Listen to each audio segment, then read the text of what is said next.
Selamat pagi semua. Hari ini kita akan lanjutkan pembahasan materi untuk bab hidrokarbon. Ini adalah pertemuan kedua kita. Nah, hari ini tujuan pembelajaran hari ini adalah untuk membedakan. Jadi kalian nanti harus bisa membedakan penggolongan hidrokarbon. Jadi hidrokarbon itu dibagi menjadi 3. Nah, nanti kalian harus bisa membedakan masing-masing, memberi contoh maupun menentukan jenis golongan dari hidrokarbon tersebut sesuai dengan rantainya dan sesuai dengan banyaknya elektron yang digunakan untuk berikatan. Nah, untuk selanjutnya itu kita juga nanti akan belajar tentang tata nama alkana.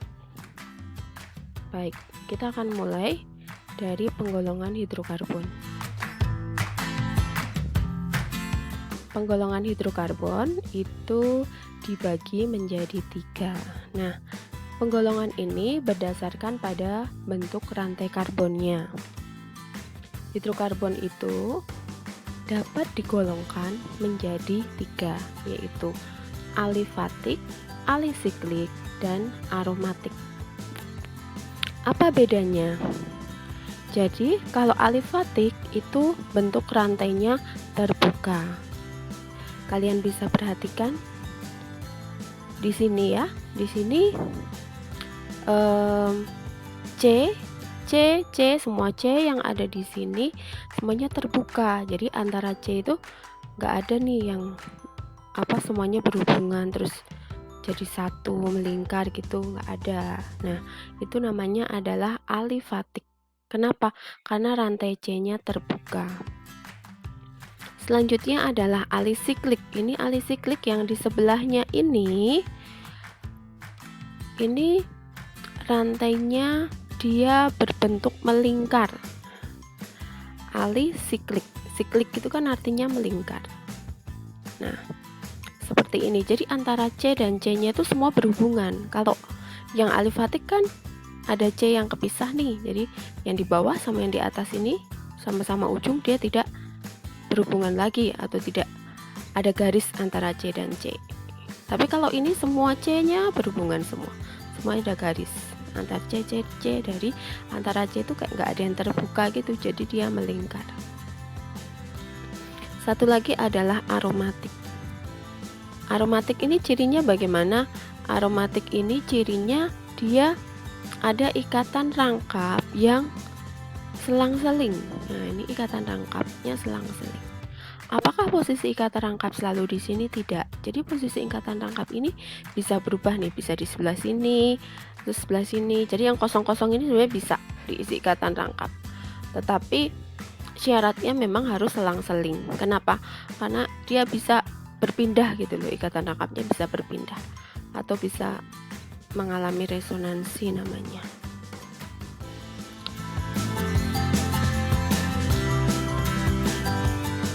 Oke, sekarang kita akan masuk ke golongan yang kedua.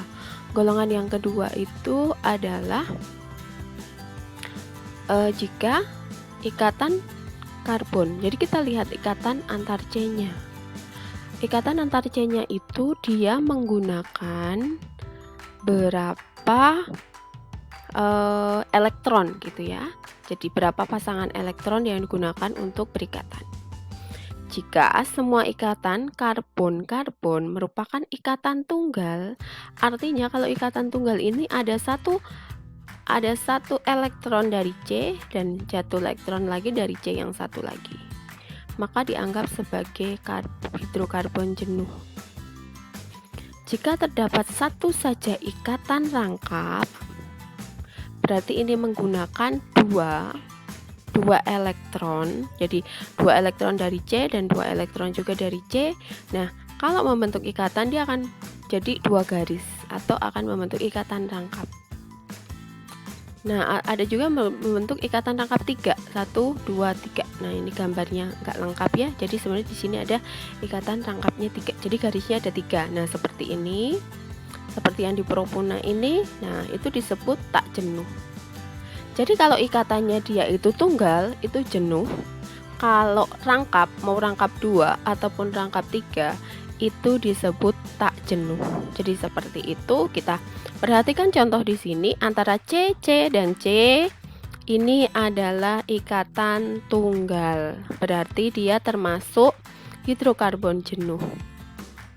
Ini ikatan rangkap, ada rangkapnya walaupun hanya 1. Terus yang lain ada yang tunggal. Nah, ini disebutnya tak jenuh. Ini ada rangkap 3, tak jenuh juga. Nah, semuanya ini kalau berdasarkan penggolongan yang tadi, ini kita sebut sebagai hidrokarbon alifatik. Kenapa? Karena semua rantainya terbuka. Berarti ini adalah alifatik jenuh. Ini adalah contoh alifatik tak jenuh. Begitu.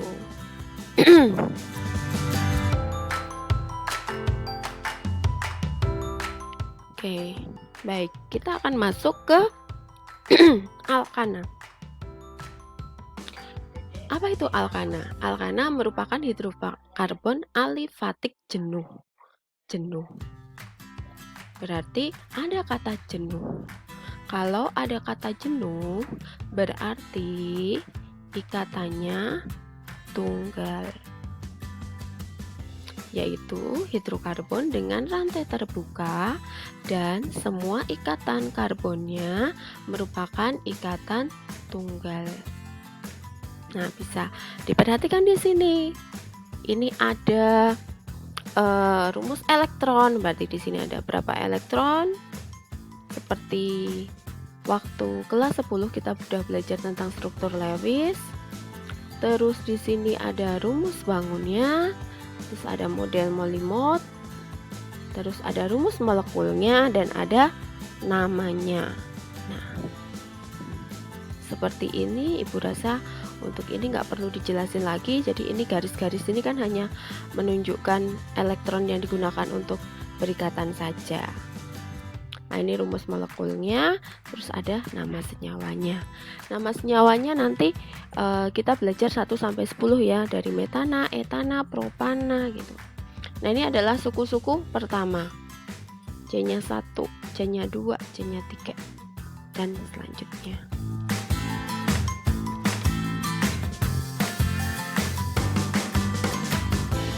Nah, bagaimana dengan rumus umum alkana? Perbandingan jumlah atom C dengan atom H dalam alkana selalu sama dengan N. Nah, rumusnya apa? 2N plus 2. Nah, ini rumusnya ya. Cn H2N plus 2.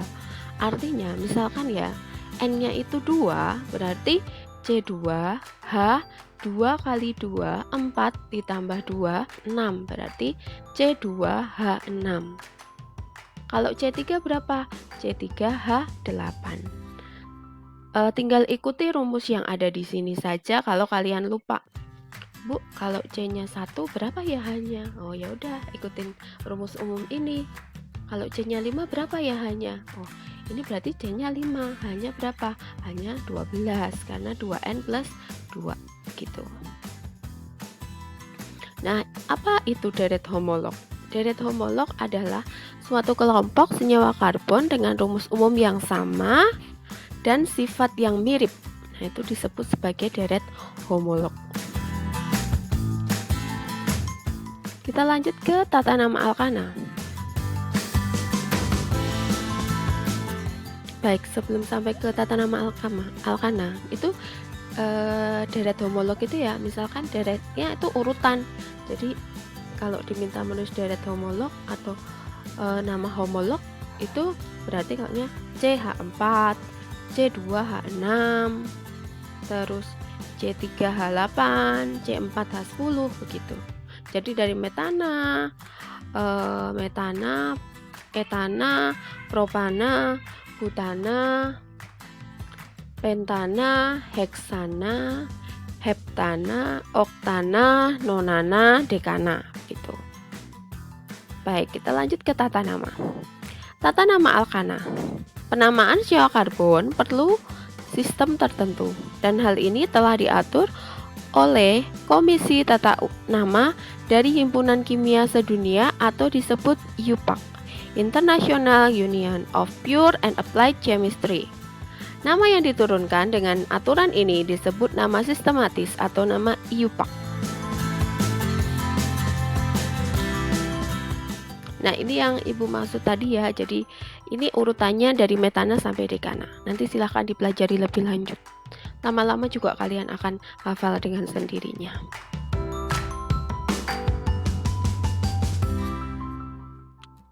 Baik, aturan nama alkana yang pertama, nama IUPAC alkana bercabang terdiri atas dua bagian. Bagian yang pertama yaitu nama cabang, bagian kedua yaitu nama rantai induk. Rantai karbon terpanjang dalam molekul, itu kita sebut sebagai rantai induk atau rantai utama. Cabang diberi nama alkil, yaitu sama dengan nama alkana yang sesuai, tetapi akhiran ana diganti dengan il. Posisi cabang ditunjukkan dengan awalan angka, oleh karena itu rantai induk diberi nomor. Apabila terdapat lebih dari satu cabang sejenis, nama cabang disebut sekali dengan awalan, diberi awalan yang menyatakan jumlah cabang. Misalkan 2D, 3 tri, 4 tetra, 5 penta, 6 heksa, dan seterusnya.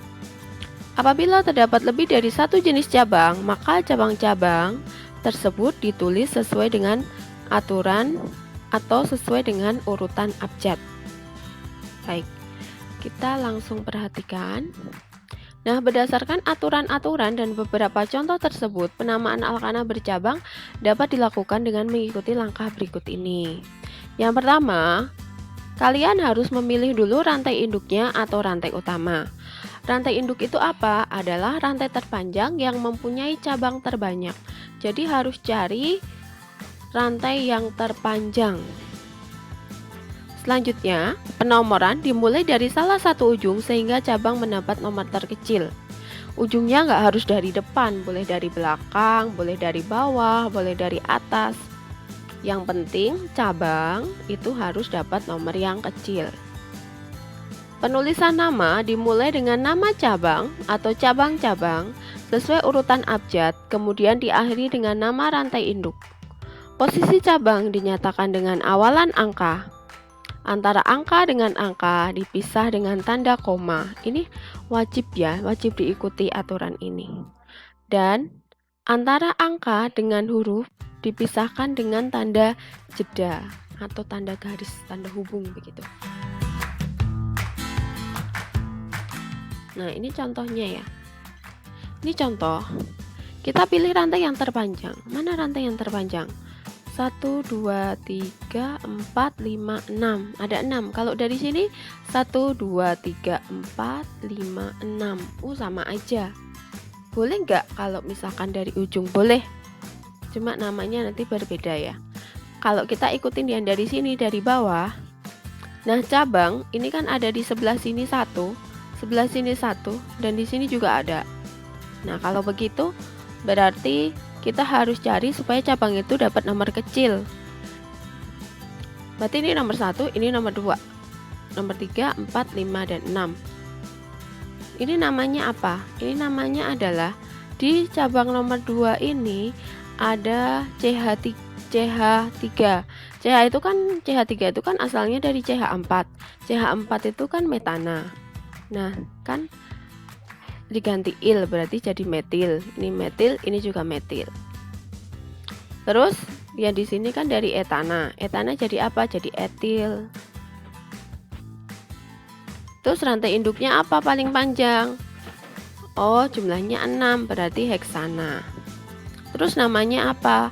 Namanya kan abjad antara etil sama metil kan duluan etil. Duluan daripada M. Nah, berarti nulisnya adalah karena etil di nomor 3, berarti 3 etil 2,2 dimetil. Kenapa dimetil? Karena CH3-nya ada 2 heksana. Begitu. Perhatikan adanya tanda hubung dan koma. Hubung dan koma itu harus diperhatikan. Penulisan harus seperti ini sesuai dengan. Kita lanjutkan ke contoh yang ada. Soalnya di sini ada 2 soal. Yang pertama adalah kalian diminta untuk menuliskan rumus struktur senyawa yang memiliki nama 3 etil 2 metil pentana. Sedangkan yang nomor 2 adalah 4 etil 2,5 dimetil oktana. Kalau soalnya itu kalian diminta untuk menggambar atau menuliskan rumus senyawa, yang pertama harus kalian lakukan adalah menuliskan rantai induknya. Nah, di sini rantai induknya ada berapa? Kita harus perhatikan, jadi di yang paling bawah ini.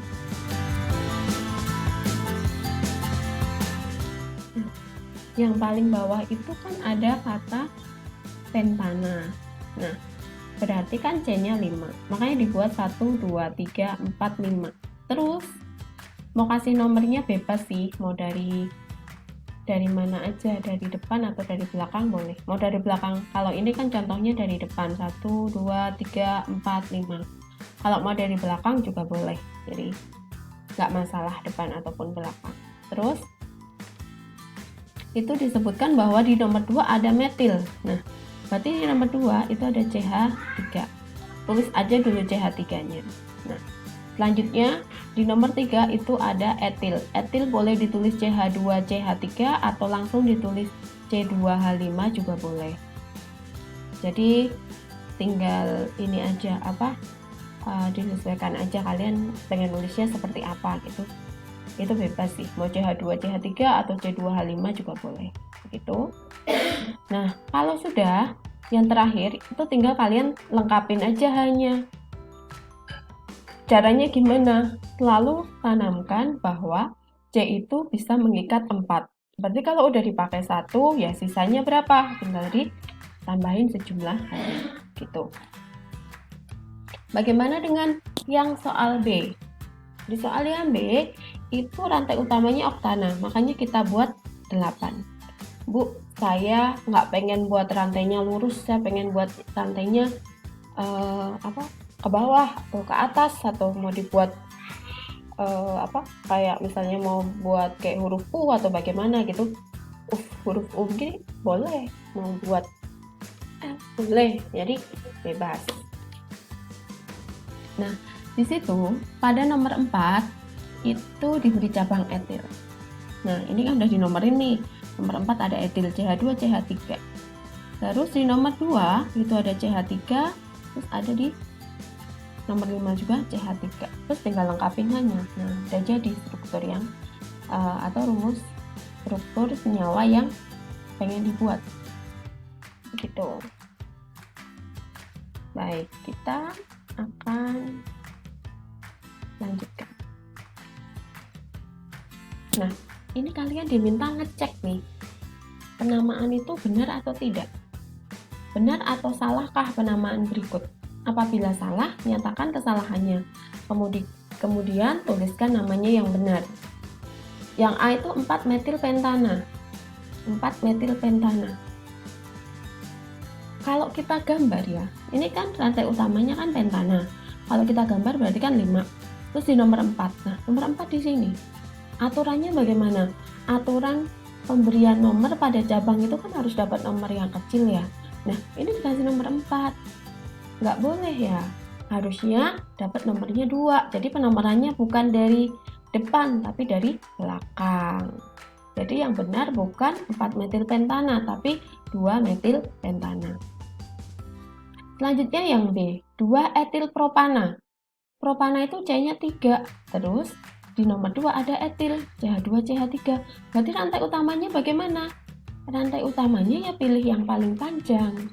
Kalau kita pilih rantai yang lurus cuma 3. Tapi kalau kita pilih rantai yang berbelok atau yang belok ke bawah seperti ini, mau dari yang belakang sini boleh, mau dari yang depan sini boleh, itu kan jumlahnya 4, berarti kita pilihnya rantai utamanya bukan propana tetapi butana. Terus di nomor 2 itu dia ada cabang, makanya bukan 2 etil propana tetapi yang benar adalah 2 metil butana. Berarti untuk soal A dan B itu salah penamaannya. Bagaimana dengan C? C itu adalah 2 metil 3 etil pentana. Salahnya di mana?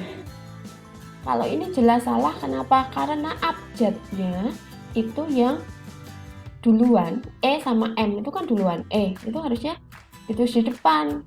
Nah, baru metilnya di belakang gitu.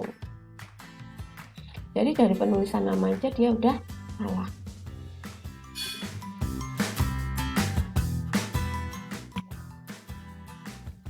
Terus tentang sumber dan kegunaan alkana. Alkana itu dapat banyak kita pakai untuk kehidupan sehari-hari ya. Jadi alkana ini kegunaannya yang pertama adalah untuk bahan bakar, misalnya LPG. Jadi gas LPG itu yang dipakai adalah gas butana atau C4H10. Juga kerosin, minyak tanah itu juga digunakan untuk bahan bakar. Terus ada juga bisa digunakan sebagai pelarut. Berbagai jenis hidrokarbon seperti petroleum ether dan nafta digunakan sebagai pelarut dalam industri dan pencucian kering atau dry cleaning. Juga bisa sebagai sumber hidrogen. Gas alam itu biasanya adalah metana atau CH4, dan gas petroleum merupakan sumber hidrogen dalam industri, misalnya industri amonia dan pupuk.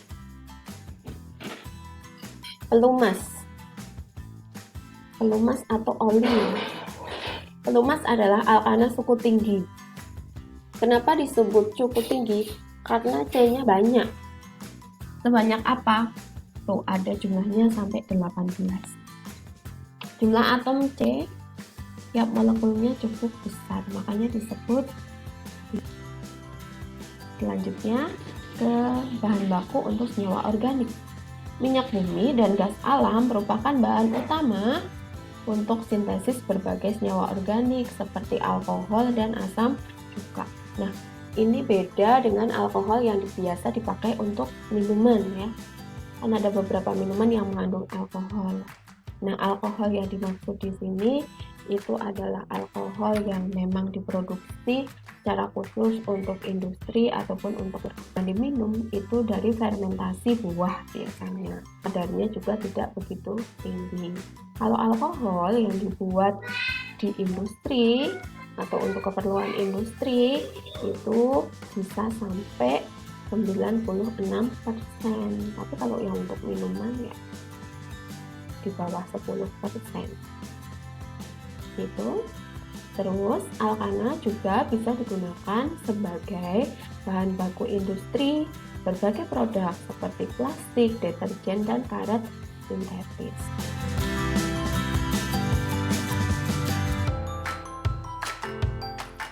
Baik, untuk materi kali ini Ibu cukupkan sampai di sini. Kita akan bertemu lagi untuk pembahasan tentang tata nama alkena dan alkuna. Terima kasih sudah menyaksikan dan mendengarkan penjelasan dari Ibu, dan selamat pagi.